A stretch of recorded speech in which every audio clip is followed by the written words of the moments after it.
வந்து சொல்றாரு, விஜய் போய் பல முறை சந்திச்சாரு, பயங்கரமான ஐடியா கொடுத்தாரு. இவருக்கே ஐடியா நாங்க தான் கொடுப்போம்.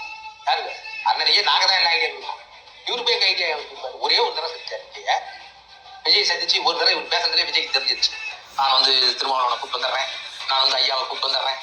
காங்கிரஸ்ல உங்களுக்கு நிலைப்பாடு என்னன்னா, இல்லை அவங்க வேணாம் அப்படின்னு இவருடைய இது என்ன சசிகலாட்ட போய் நான் வேணா இபிஎஸ்சி ஓபிஎஸ் ஒன்று சேர்த்துமான்னு கேட்ட மாதிரி அவர் விஜய் வந்து எப்படின்னா 100 விழுக்காடு ஒரு விஷயம் சக்சஸ்னா தான் எங்க அவ்வளவு ஷார்ப்பா திட்டம். இவங்க நினைச்சிட்டு இருக்க மாதிரி தான் தெரியும். நான் 3 படம் கூட வேலை செஞ்சிருக்கேன். ஓகே, உழைப்பு, திட்டமிட்ட கண்காணிப்பு, இது வெற்றி பெற வேண்டும் என்ற நோக்கம் அவருக்கு 100 விழுக்காடு. 9 மணிக்கு ஷூட்டிங்னா நீங்க வாட்ச பார்க்கணும், 7 மணிக்கு உள்ள இருக்க வந்து செய்தித்தாளெல்லாம் படிச்சுட்டு உணவு வந்துட்டு அப்புறம் மேக்கப் போட்டு தயாரானோன்னு அசிஸ்டன்ட் சொல்லிடுவாங்க. அவங்க ஓட்டுநர் முதல் நாள் இரவே வந்து பார்ப்பாங்க, இந்த இடத்துக்கு எப்படி வர முடியும், எத்தனை வந்தா பொதுமக்கள் வந்து பார்ப்பாங்களா, அவ்வளவு திட்டமிட்டு வேலை செய்யறவரு. இவரு பிரசாந்த் கிஷோரை கூப்பிட்டு வந்து தான் வெல்லும்